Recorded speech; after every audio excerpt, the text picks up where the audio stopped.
Welcome to Let's Unpack That Ceremony, where we dive deep into all aspects of spirituality and ceremonial life directly from indigenous communities in the Andes of Peru. Hosted by the Willkasara medicine family, this podcast shares authentic conversations about ancestral wisdom, plant medicine, traditions, and the living ceremonial practices passed down through generations.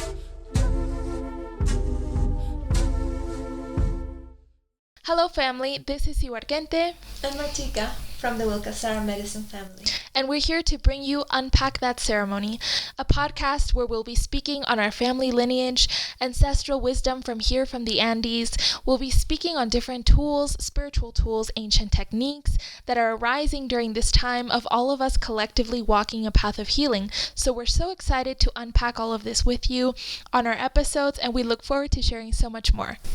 Yes, we are so excited and happy for putting this together. We want to talk about also microdosing, a sacred ally or a silent colonizer. We want to talk about beautiful things about our family, like Siwarkenti is saying, about all these wonderful tools that we have today here for our awakening and continuing on this beautiful journey, which is the medicines, the plant medicines, and everything that brings along with it, all the highs and lows and everything that's taking place all over the world in this very important topic. Absolutely, and it's also very important to share with our guests what responsibilities we as medicine keepers have as well, the preparation, our family lineage, where we come from, and how we have prepared for many decades to be of service to our global community in the form of offering our plant medicines. That's correct, Siwarkenti, and thank you for bringing that up. Myself, I come from Colombia. I come from the lineage of the Kogis in the Sierra Nevada of Colombia, and I am so honored to be able to walk this path with my family and my husband. For us, it's very important in the Sierra Nevada of Santa Marta to keep the balance for humanity, and we believe that we've been given this very precious place in the earth, which is the Sierra Nevada, and that's where we believe the heart of the earth is. And so our work, our only job that was given for us was to be the caretakers of the earth. That was our mainly task, and until now we've been struggling a lot with all the climate changes and everything that's taking place, but I feel that we're a very strong community, and we're still working, in that path of doing the reciprocity, the irony, the giving and the receiving, and making the payments to the land so that we can bring that balance for all of us.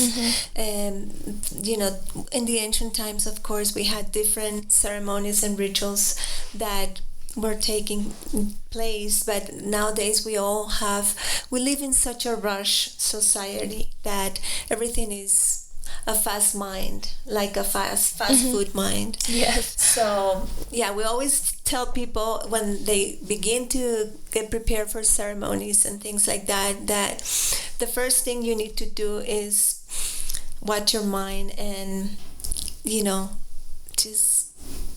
we say we eat very whole, we eat whole foods, we eat very, very good, but then our minds are always tracking and making not really great decisions. So we have to begin from there when we are beginning this whole practice that we want to do. Absolutely. And also to add to that, my name is Siwarkente. In my native language, Quechua, that means hummingbird. And I am the daughter of Huachán and Martika. And I come from the Inca people in Peru, a beautiful civilization that really fills me with so much pride to be a descendant of, and to continue carrying my lineage and the teachings of my ancient ones during this time as an active participant of the youth generation that is so strong right now during these times where there's so many changes. I really feel so honored to be a part of that changing world, but also to be a part of it with my ancient teachings that has been passed down generation through generation in my family lineage. So as I was mentioning, I'm Wachana Martika's daughter. And before then, my grandfather was also a medicine man who carried this plant medicine, my grandmother as well, and generations before that too. Here in the Andes, to be a medicine keeper, one of the first requisites is to come from a family lineage. So a lot of people misunderstand that concept these days, and they think that if they have a certain amount of ceremonies, like 100 plus ceremonies, they're somehow certified to be a server of this plant medicine or a keeper.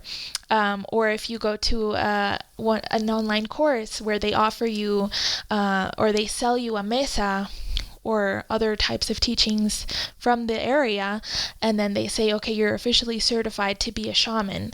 And so there's many things that are incorrect with that point of view in the journey to becoming a medicine keeper. So it's very important for all of us and the listeners too to have that in mind. So when we're on our path searching for healing, searching for plant medicine experiences, searching for private healing sessions, for counseling, any type of medicine that we're searching for, it's important for us to know where it comes from and how the people who are serving you are formed. How is their mental state? How have they been prepared to serve you in that particular way? So starting from there, it's very important to know the roots of where the grandmother and the grandfather medicine come from so that we can have the right experience in the right hands. That's correct, Siwarkenti. Thank you for that beautiful information, because what is taking place right now and what we're seeing in all these years that we've been working as medicine keepers, it's been so, I'm just so grateful and so honored to be able to be the carrier of this wonderful miracle medicine. And with so much humbleness and respect, we do listen to the guidance, and like Siwarkenti was saying, everything is being passed down, the songs, the language, and so we need to honor that, because right now we're seeing that in many circles, people are even, mixing one thing with another, and we have a lot of mental illness taking place right now in the world. It's alarming, really, what's taking place. But the miracle is that we get to see these people, and we get to really connect and see all the magic and the healing that takes place through this plant medicine, how it works at a cellular level. And so we talk about microdosing. I hear a lot of people talk about, I would like to get some medicine from you. We've had these cases where people tell us, I want you to send me some medicine because I'm doing microdose. And so we always tell people, we don't practice that way here in the Andes. We don't practice microdosing with ayahuasca. We don't practice microdosing with huachuma. But I know that I've heard that a lot of people are doing with psilocybins in the States, and they're doing all kinds of things that I'm sure that in that way it might work for them. Or it has, studying, or it has. Or it has benefit some. Yes, so there's many things that are working, but it's how it's being applied. Exactly. How are we doing it? How much integrity do we have, on sitting and doing all these things? So that's what we need to talk about, the importance of that, of what's the best way to be intake guided these medicines, to be integrated. Yes. And speaking on that, have we had that experience with guests who come to our ceremonies that have had any benefit from microdosing, whether it be with grandmother ayahuasca, with grandfather huachuma, or with other plant allies? What I've heard is a lot of people wanting to discover, wanting to learn on their own, and And that's what I see where the problem is. So it's more experimental. More experimental, and that's where the problem is, because when you don't have a guide, when you don't have a person that knows what they're doing, that's when we have all these ways that are taking place, that people are just having a lot of mental issues happening. Right, post-ceremonies. Yes. Because they were not led in the right ways. That's right. And so people, want to experiment, they want to learn, and they think it's very simple. They think it's so simple that I'll just sit and I'll drink this much, and every day I'm going to learn something. But this can bring you this balance in you. You could be very at this balance, you could go really not in a good way if you're not guided, if you don't prepare yourself in the right way. Right, and also it can produce a series of additional ailments, mental illnesses, physical illnesses too, when you're not prepared to go into these ceremonies, first of all, and then secondly, when you're just exploring in a recreational way with these sacred allies without the proper guidance. That's right, because we have witnessed also how the Wachuma medicine and how the ayahuasca have really helped so many people with addictions. We have seen people with alcohol addictions. We have seen with many drugs abuse and many things, how this plant works, like I said before, at a cellular level, that it helps.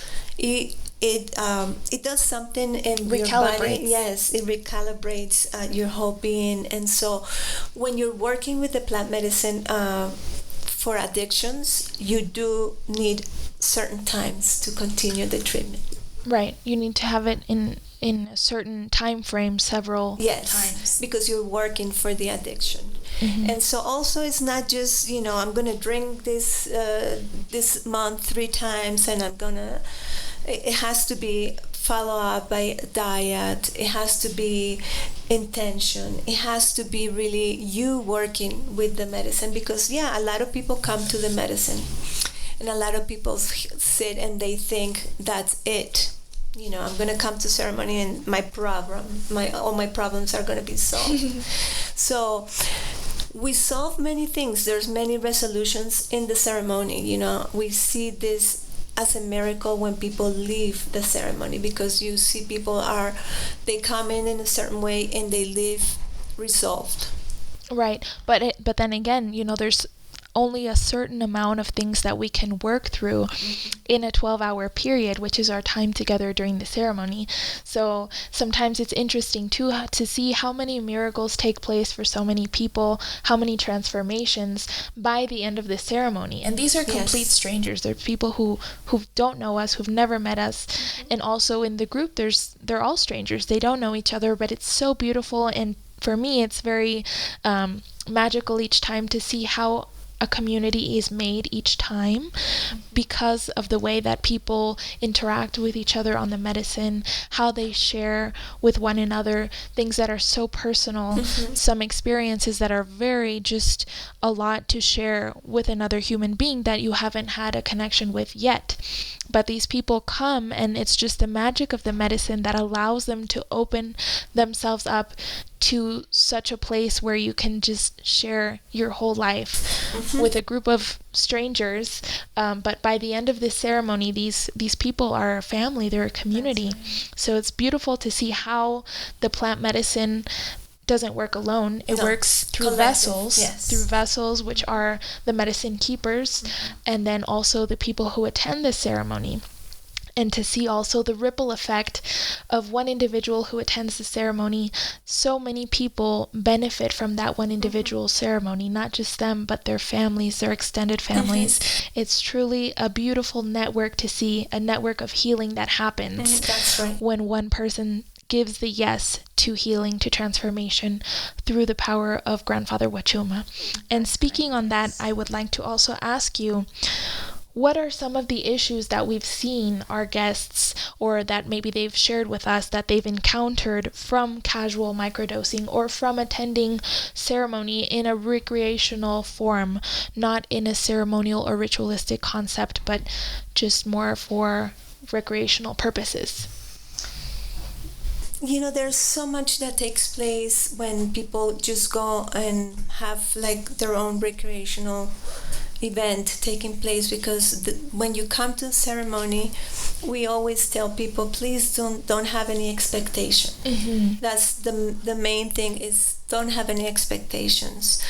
But a lot of people that are doing this microdose with other substances, they come, and many times people are numb. By itself already a lot of people are numb with all the drugs and all the things that are being taken every day for sleeping, for this, for that.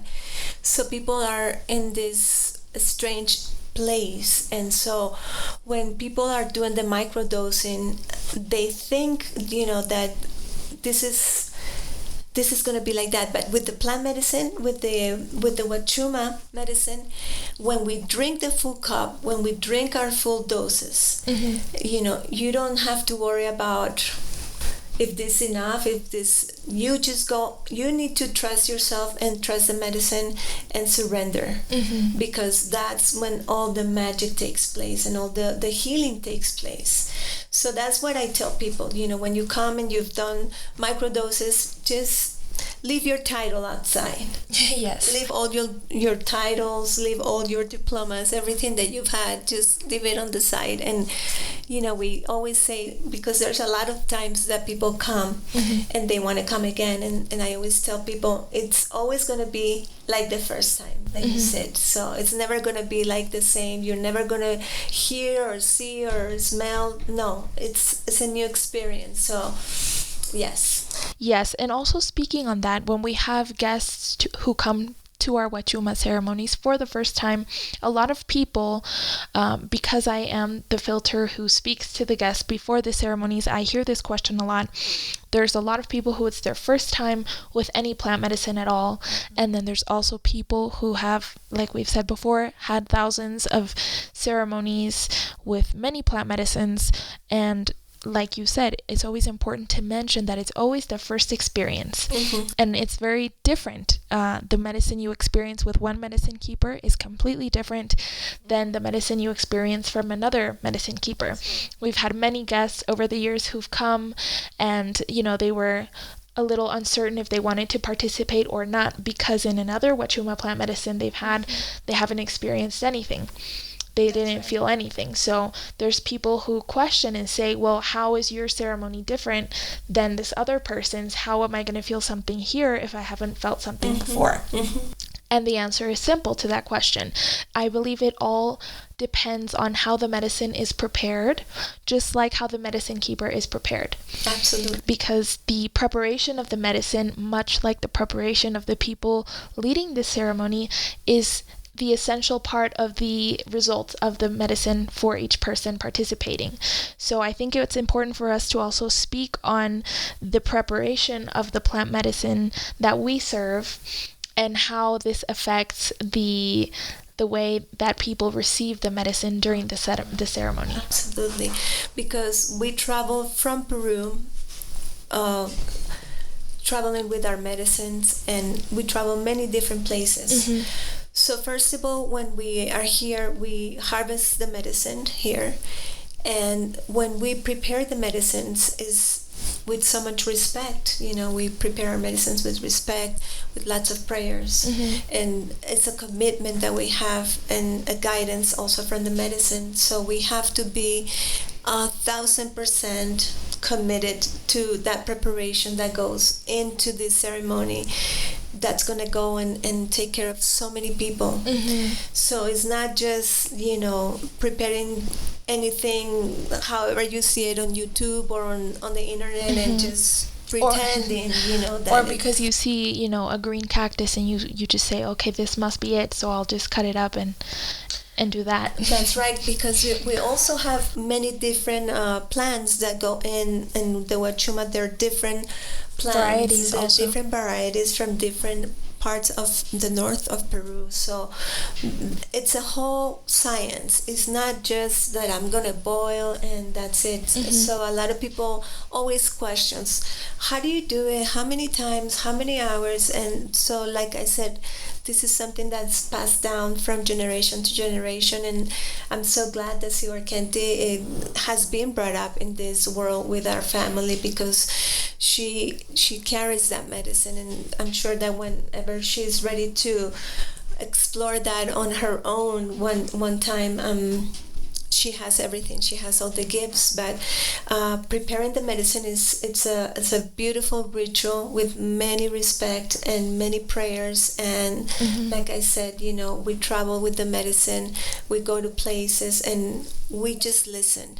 We need to listen, because that's the problem, that we never listen, and the medicine is always guiding us. It's always whispering in our ears which way to go, how many hours, where to do. It's like always an alchemy that appears, and it's a beautiful way to work. Yes, and as you were also saying, that the preparation of the plant medicine is a science in itself.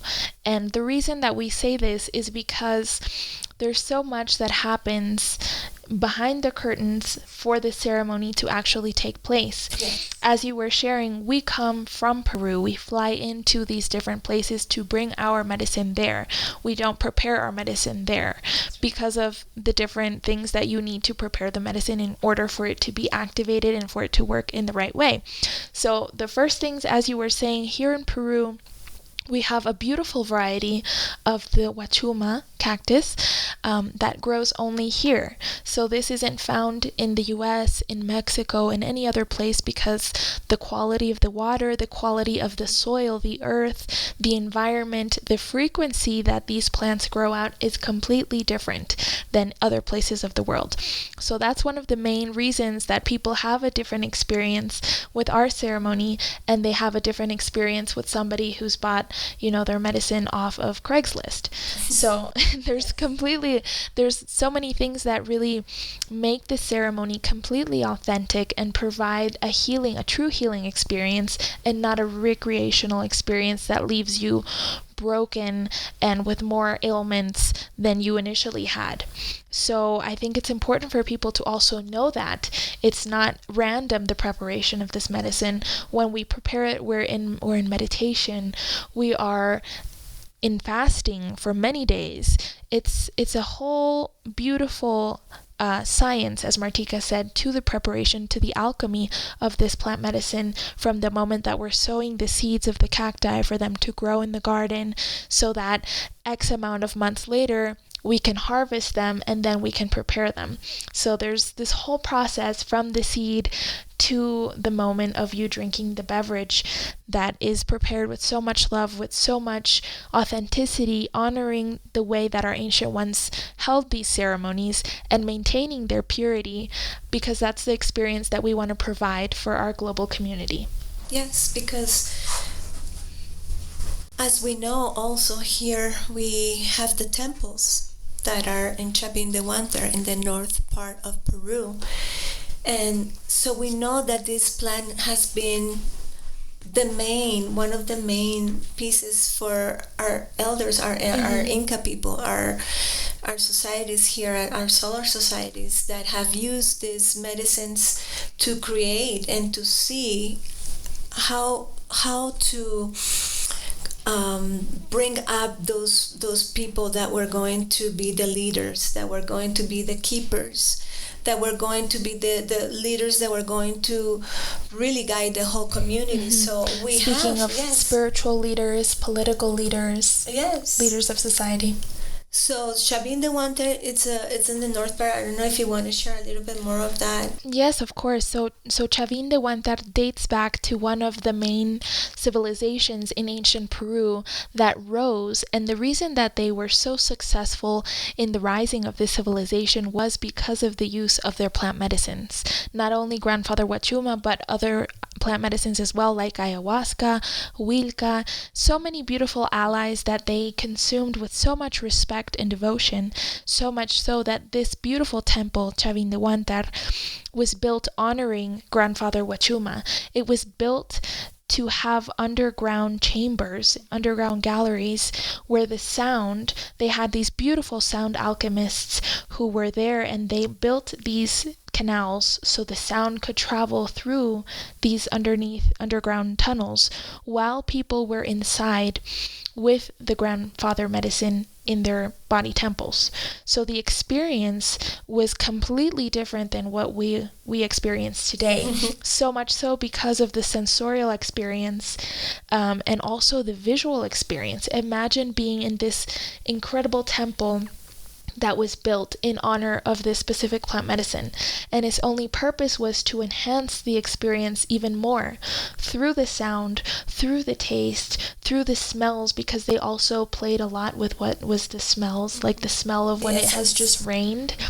And also, like I said, the sound, they would have these beautiful trumpets and these beautiful pututus, which are the conch shells, that were part of the healing during that ceremony. And so these people, these solar societies, explored so much more than what we have explored today. They experienced the sound therapy mixed with grandfather Wachuma. And so to see how all of that comes together and works at a cellular level, how it works with frequency, it's just very, very important to see and to think about now, and to compare it to the experiences that we have today are very different. And that's why many guests don't have that beautiful experience that we want them to have, because there's people who don't have that knowledge and they haven't maybe investigated enough, or they're not, from the lineage, and they don't have that respect and honor for the medicine.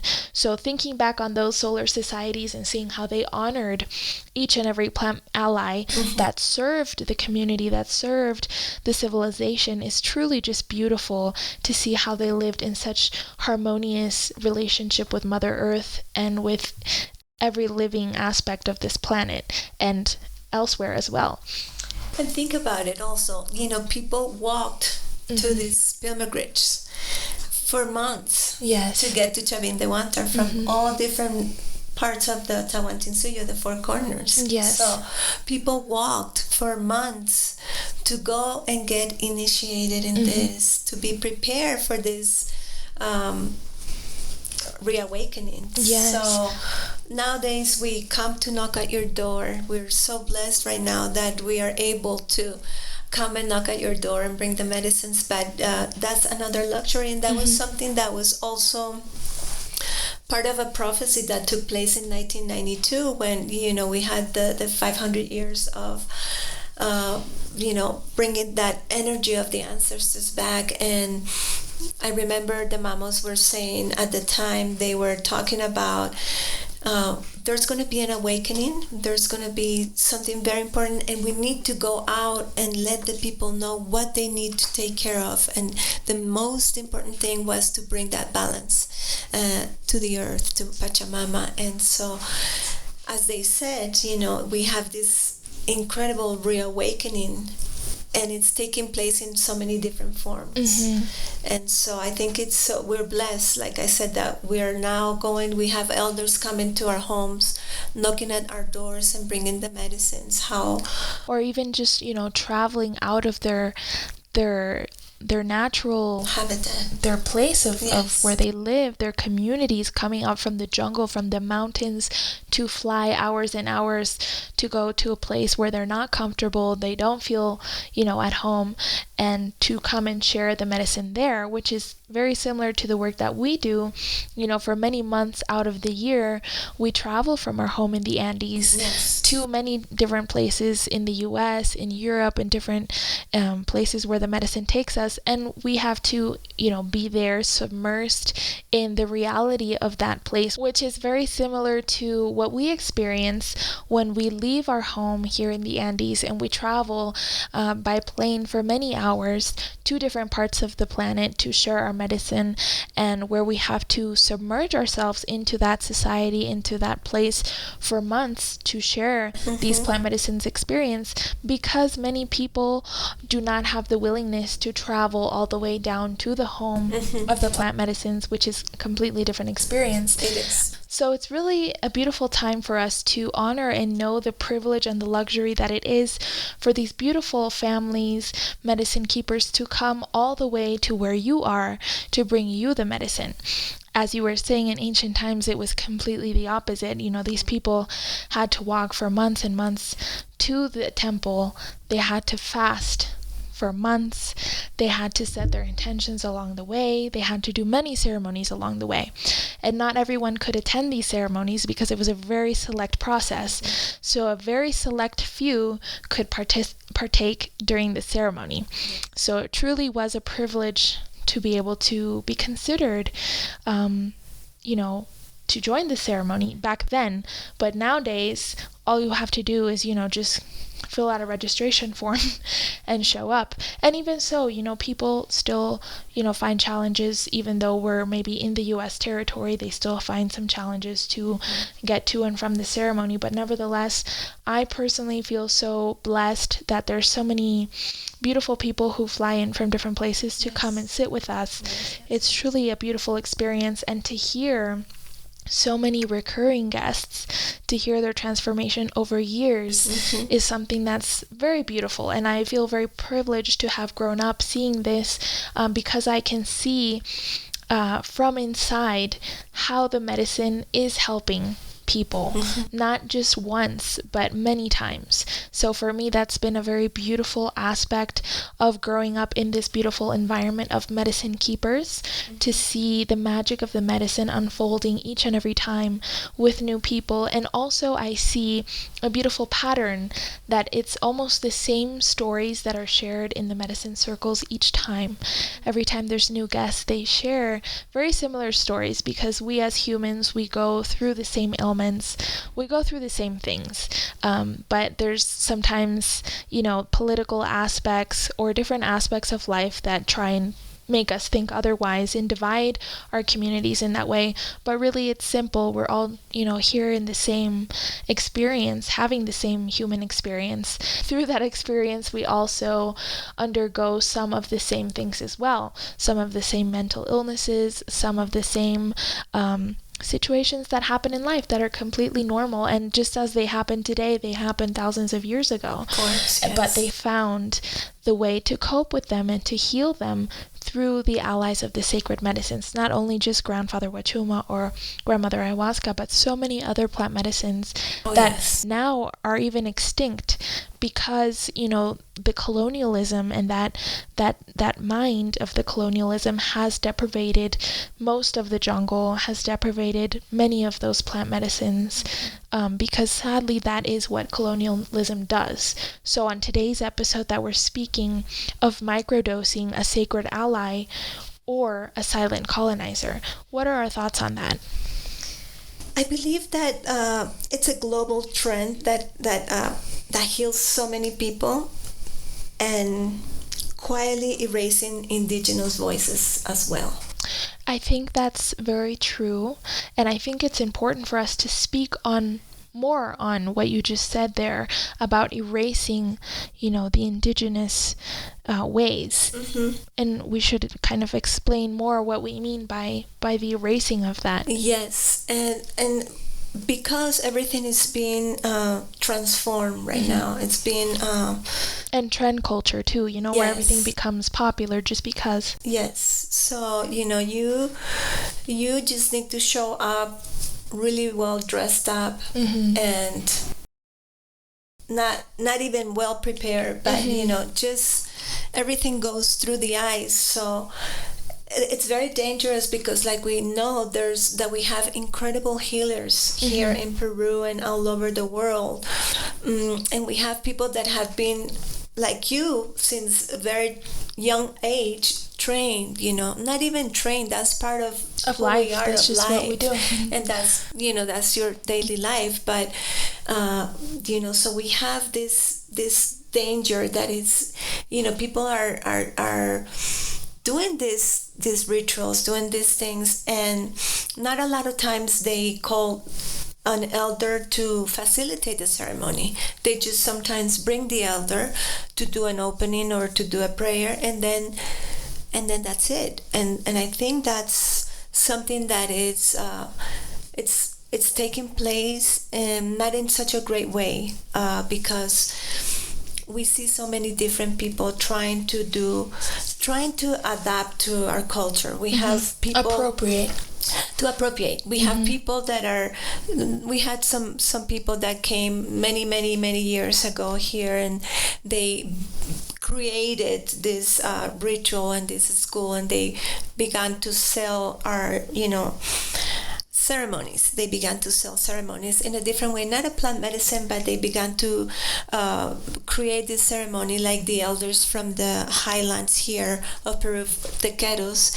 And so somebody saw that as a mine of gold, and they started to create their ways. They changed it to their ways, so they started to commercialize it and turn it into a program. And yes, and so we're very sad because people create with some words from the Quechua language. They create something, and then they market it, and then it becomes an industry, an enterprise. And that's exactly what happened with the elders from the Queros, and the people that created these schools. And then they sold so many of these things, these ceremonies, these mesas, for so many hundreds and thousands of dollars. And we had ladies, friends, your friends. We had I remember this friend of us that she was an elder, and she had so much faith and so much love, and she loved us, and she told us about this story, that she came to Peru one time, and she came and she received this mesa.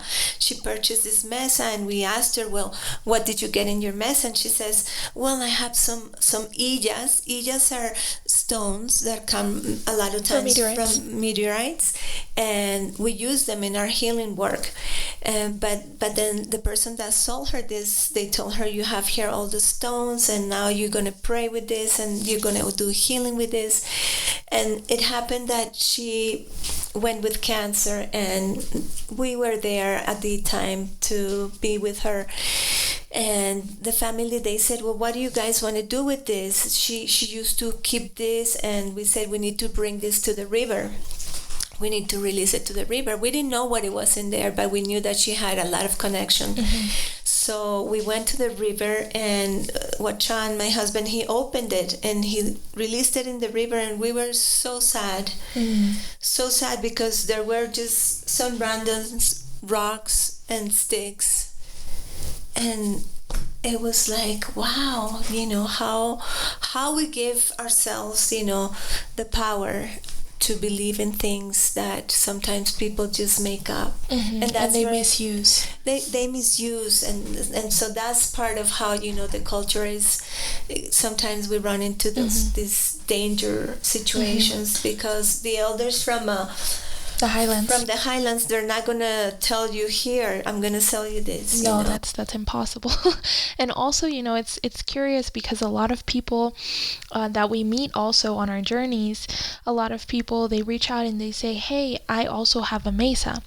But here in the Andes, people don't walk around, showing off their mesas, because that's not what people do here, because that's not how things work here. First of all, not everyone can have a mesa, and if you do have one, it's because you've spent years and years of your life and your family's life, because it comes from lineage, practicing and devoting yourself to the understanding of these ancient ways, so that one day, when many decades have passed, you can have the honor of an elder providing you, the moment of you receiving this beautiful gift that's a mesa.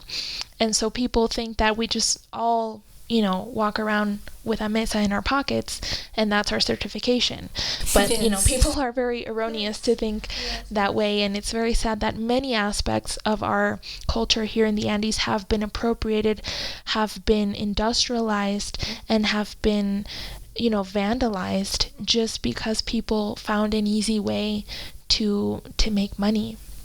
Like a shortcut. It's an enterprise. It has become really an enterprise. Even here, many of the people that we know for many years, we have some tour guides, we have some after pandemic, everybody became something. Everybody wanted to become part of that enterprise, and they knew that there was a lot of money involved in ceremonies and this and that. So people started to do whatever. They just started to do anything, and there's a lot of danger that takes place, even when people go to the rainforest sometimes, or it's everywhere. It's everywhere. And I think not only just with our culture here, I think also some of the practices from India, from Japan, from different beautiful civilizations that have so many amazing spiritual practices have also just been industrialized, have become a trend. And so everyone feels they need to be a part of it or they need to try it. And it's sad to see how, Western civilization, Western society just appropriates anything that looks like it can make money or anything that looks indigenous or authentic. They just take it, turn it into something completely different, and sell it to whoever is looking for enlightenment, whoever's looking for transformation. And it's sad to see, how many beautiful souls whose hearts are open for healing are, misled by people who are just money hungry and who have no authenticity and just no clear purpose in life as individuals. Yes, because we all have that medicine in us. We don't need to go ahead and appropriate from things. It would be more beautiful if people would just be themselves. Right, and something that I always thought of when I was growing up, I remember that at a point in my life, I went to a beautiful school in Sedona. That's a very interesting place, a very beautiful place, but there's a lot of interesting people there who are, all looking for transformation. Everybody's, some sort of wizard, something. It's a very interesting place. And I remember that we had this beautiful class where everyone would speak on their culture, like your heritage, where you were from and who your ancestors were. And I saw that there was a lot of disconnect from people on that side of the world. A lot of people don't even know who their ancestors are or where they're from or what they practice. But I do recall that I was just so happy to share with them the model that I made. I made this beautiful replica of Lake Titicaca with my parents, and that's the project that I brought to school. And I remember I was so excited to share with them and to explain that these are the floating islands, this is where I come from, this is where the Inca civilization rose. And so I was just thrilled to share that with them. And so I think it's important for parents these days to really install that seed of identity, of cultural identity in their children, so that where you come from, the ways of your ancestors, because all of the civilizations around the world, all of our ancestors, they have beautiful ceremonies, beautiful teachings that have been forgotten. And that's why people now these days, they kind of gravitate towards the Inca civilization or through, Peruvian healing or plant medicine, because it's become so popular. And the reason it's become so popular is because people here in Peru, whether it be good or not, we're really invested in our culture. And sometimes that gets distorted and things, become misleading. But the seed and the beautiful part for me as youth of this time is to see that, regardless of how, people are very in tune with preserving our culture here. And it looks like many different things. It might be through dance, it might be through language, it might be through music, it might be through the plant medicines. It can be so many different things, but people are, they're willing to keep our traditions and our heritage alive. And for me, that's something very beautiful, and it's something very normal because that's what I grew up with. But I do remember also when I was in school, the Western mind is very different than our way of life here. And I do recall that I also experienced, bullying and some other scenarios as well while I was in school there, because our cultures are completely different. And so I remember also navigating that with grace and, just understanding that we come from two completely different worlds. It's so interesting because you have lived in both different worlds. When you lived in the Western and you grew up here. So tell us a little bit about this, Siwarkenti, that this is, I think you have a beautiful, just a beautiful quality to who you are. Thank you so much, Mommy.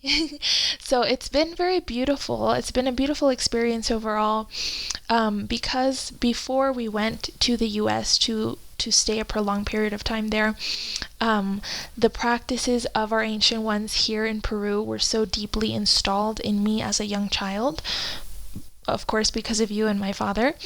And so when I went there, I had this previous understanding of what, for me as a child, preserving our culture looked like.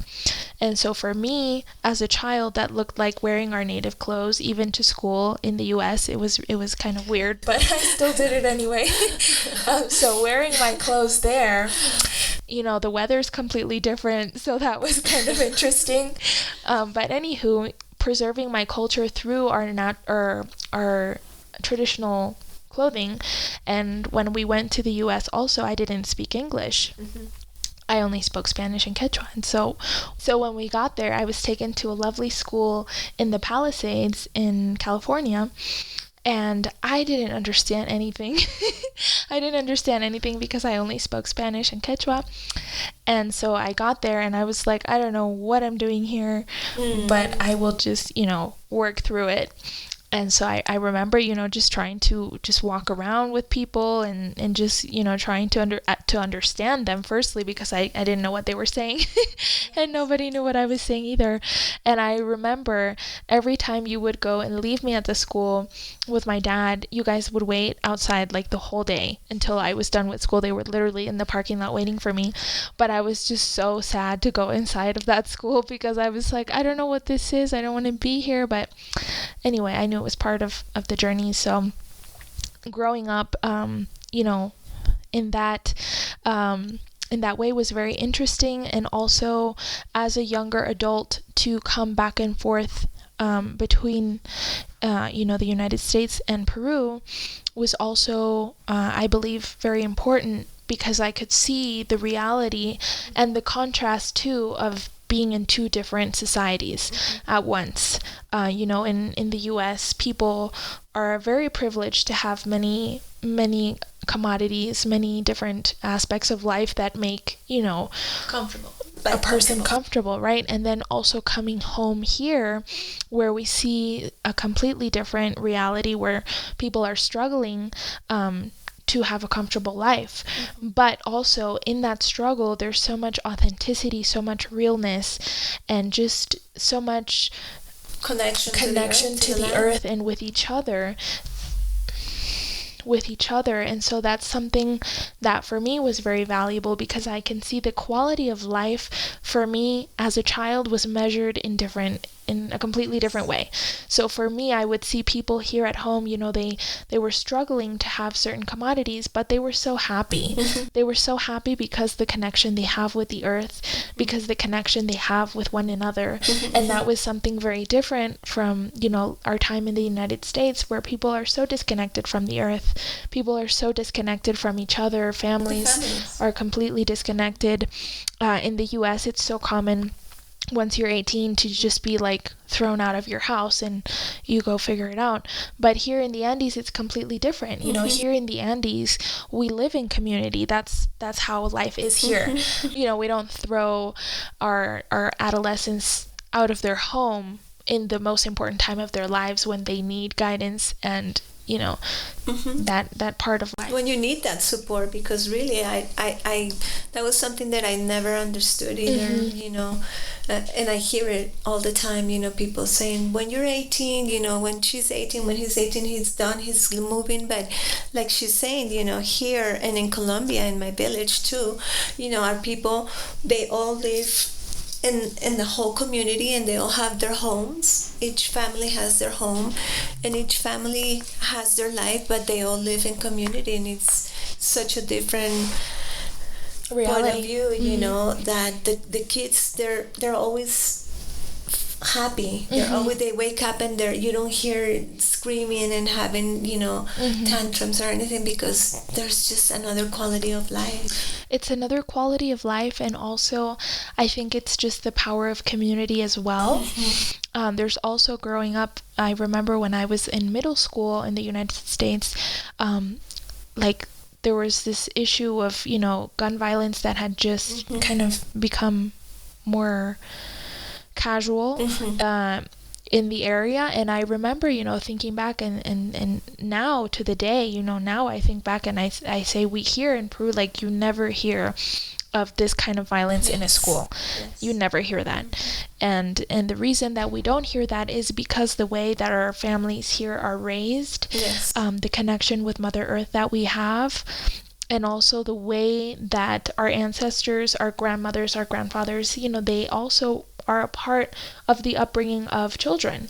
So it's not just like, just the mother and father live apart and they raise their kid however they can. It's the community, the village here literally raises each child. So that's a very different aspect, and I feel very privileged to have had that upbringing here and to also be a part of what is part of Western society. There's so many benefits as well that I've learned through the education there, which is also very different from the education here. So I feel very honored and privileged to have had that experience, and also to have this experience to enrich my knowledge in a different way, in a cultural way, of submerging myself deeply into the roots of my ancestors and learning more about that, about things that really matter.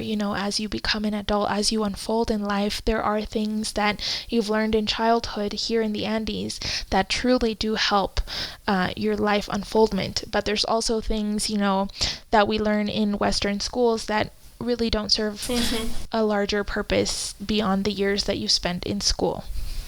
Yes, and it's so great that you talk about that, because we have here the archaeological sites, so many archaeological sites, and so many different calendars, so many altars for the sun, for the stars, and how this culture was able to work with all the elements, to work with nature all the time, being tuned with nature. So the perspective is very different, what we have here.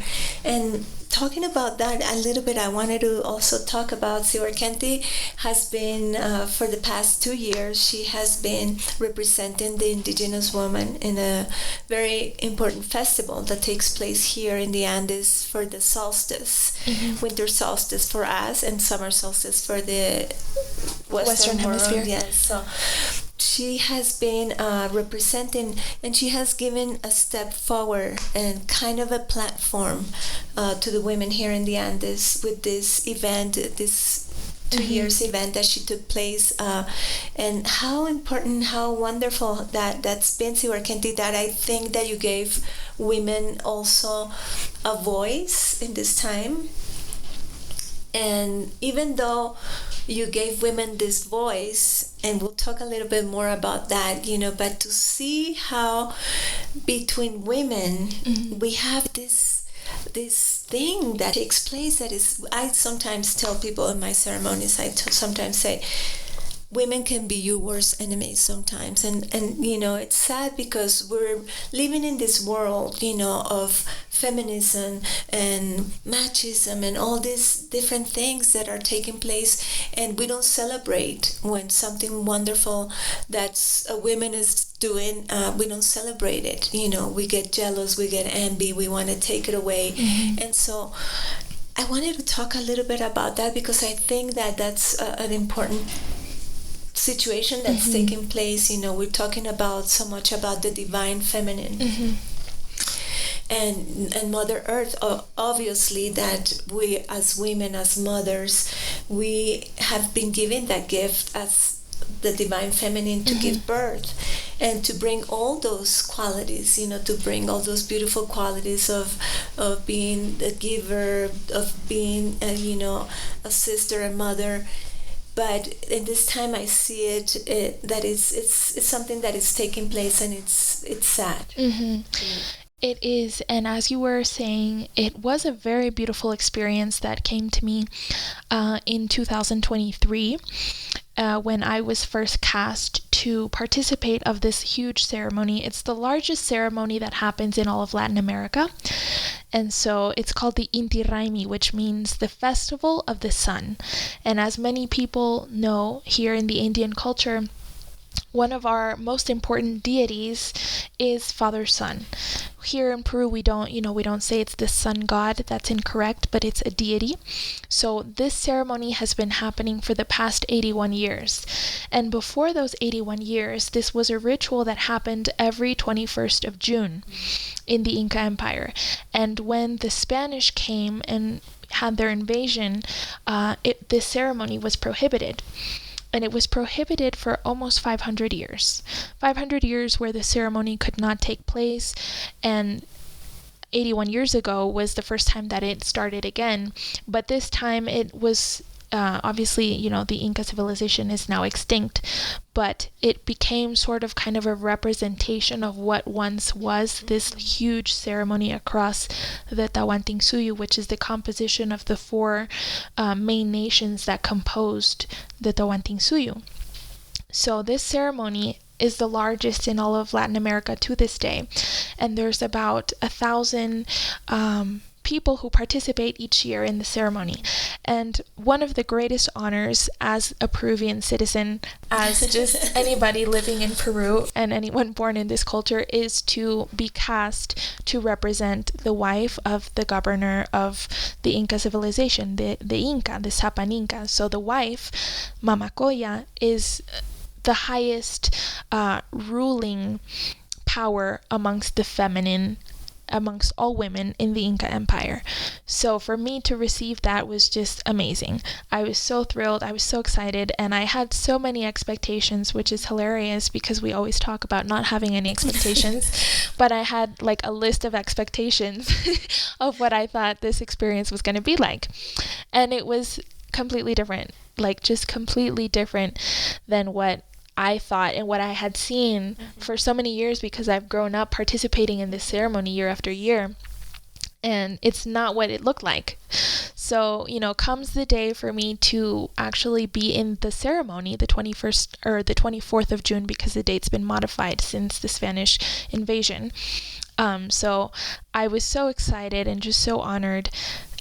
But as the day came closer, the reality of how things truly are was disheartening, because the first enemies of mine through this time were women. There was no other issue. It was only with women. And it was so strange to me. I was just so, appalled, because it was the first time in 81 years that a woman in my position in this ceremony was going to speak, was going to have parliament, was going to sing, was going to, be an equal to the Inca emperor, to the Sapan Inca. The first time in 81 years.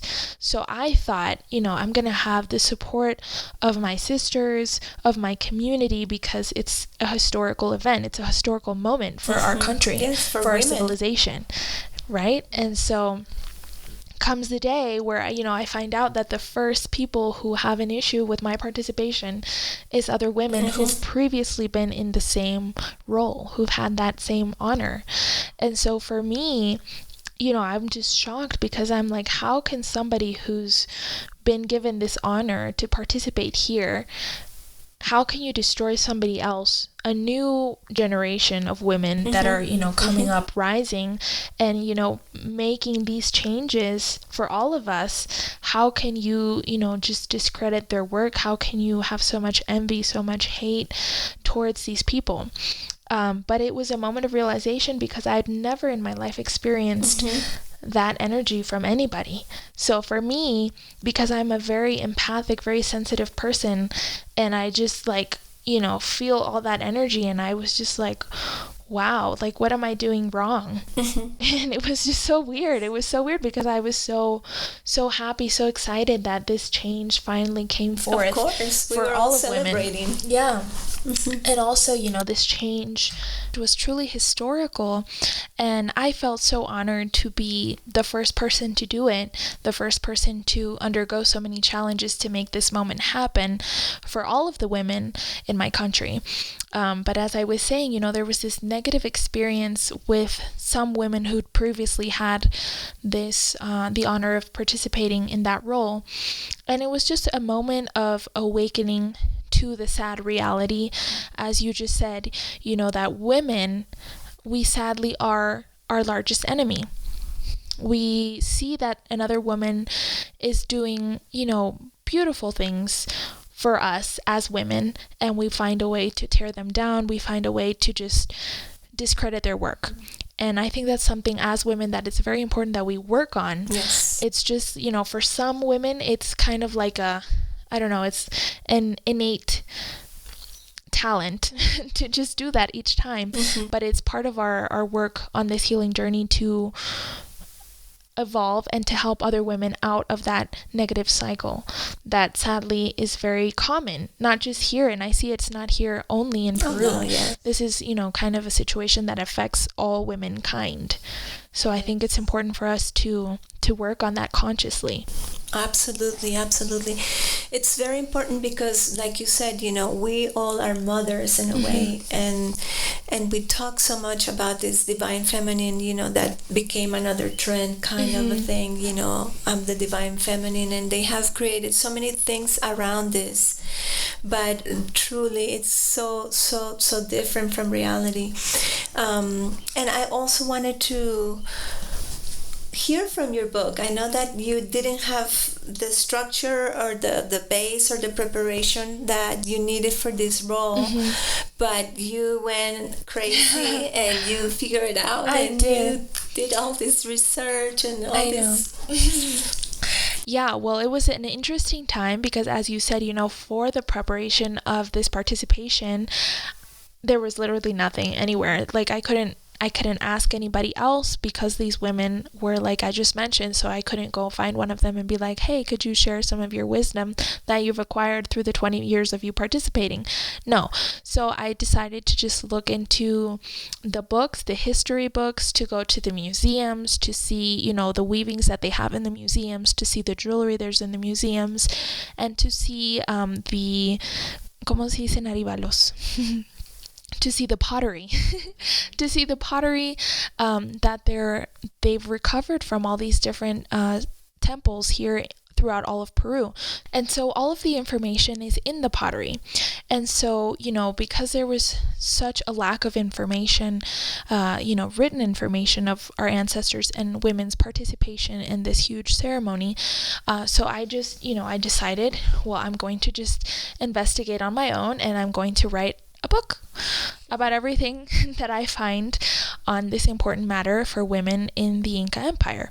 So, because of this lack of information, a book is born where it's all the information about the participation of women in all of the Incan civilization. So not just this ceremony, but her participation in the upbringing of the royal children, her participation in the leading of these sacred rituals and ceremonies with plant medicine, without plant medicine. And so it's just a deep dive into the role of the feminine in the Inca Empire. Wow. And this book is born, as I said, from that love that I have for my culture and from the lack of information that there is around the feminine in the Incan society. So this was truly a beautiful project that I did with so much love and with so much care to detail, to really pay homage to the importance of the role that these magical women played throughout all of my history as a child of the Incan civilization. So it also explores too, because I'm a musician, and that also sparked controversy here Yes. in my beautiful country and my participation in the Inti Raymi. This has a whole chapter on music, the power of sound, and how the Inca music, how we understand it to this day. And this investigation is according to all of the instruments that were found in Nazca, all the beautiful temples and archaeological sites that have the memory of these ancient people and their technologies engraved in each and every one of the artifacts that have been studied by archaeologists, by sound engineers, by so many. And so I've taken taken all of those investigations, I've really just soaked them up, and I've written a book about everything that I've learned and understood, and everything that I've learned growing up in this beautiful path of the medicine, and just using all of my tools to provide all of that in a tangible book where, the message of our ancestors, the women, is engraved in each page here with so much love and so much care. And my mother, Martika, has played the largest role in the possibility of me making this beautiful book come to life because of her personal participation in the ceremonies here in Peru. She too was also a pioneer in making sure that women's voices were heard for the first time about how many years ago? About 30 years ago, yeah. About 30 years ago. For the first time, women were able to play their drums in the sacred ceremonies and the beautiful pilgrimages that we have to a magical sanctuary that's called Coyoriti, which is the snow mountain. So she was the pioneer in that beautiful moment for all of women here in Cusco in Peru. And to this day, women have the privilege and have the power to participate musically of all rituals and all events. And so I really, I dedicate this beautiful book to my mother and to the beautiful work that she's done for all the female society of Peru and reclaiming their power as women, as creators of life, and just as beautiful vehicles of unconditional love. I'm so honored, Siwarkenti, with your words and your work, the work that you have been doing, and the love and all the effort that you have put through this month. It was literally like having your baby. I remember Siwarkenti would not stop. And it's a beautiful work for all the women that we need to decolonize ourselves, decolonize our minds. And also decolonize the image of what it means to be a woman, what it means to be a creator of life, because that concept of womanhood has also been colonialized in all parts of the earth. So our understanding of the feminine and of being a mother, a daughter, a sister has just been completely changed. So I think it's an important time for all of us to rethink what it means to be a woman, what it means to be a mother. What does femininity mean? Yes, and of course, with that we have the men, the balance, and the balance that without that energy of the female and the male, wouldn't exist all the magic that is taking place here. So we just need to bring that balance to our homes, to our communities, to our planet. Yes, and again, I just want to thank you so much, Martika, my mom, for this beautiful time that we've shared on our first episode of Unpack That Ceremony, with our first episode, Microdose, Sacred Ally, or Silent Colonizer. And we're so excited to come back to you guys soon with our next episode, where we're going to keep unpacking layers of ceremonies, of spiritual teachings, of transformational tools, of indigenous ways. And so we're just so excited to have this as an open channel, to be a bridge between the Andean world and all of the universe, to just expand that consciousness. Yes, to our communities that are always asking us questions, and so I think this is a great opportunity for them to get a taste of our family, of the Willkasara medicine family, and our ways. Yes, and we're excited to share our next episode with Wachan, my father. We're very excited to come to you again with the next episode, so we will see you soon. And please stay tuned to all of our social media, to our mailing list if you'd like to be a part and have more updates on our next travels in your area for a ceremony with Grandfather Wachuma. You're welcome to register for our newsletter at willkasara.org. We'll leave all of our links below, and you're welcome to send in any questions that you have that you'd like us to answer. We'll also, on our next episode, be answering a few of the questions that we have. Our time has come to an end today, but we have several questions here from several guests who've been to our ceremonies and have had healing sessions, so we'll get to those in our next episode. Hayaya. Hayaya.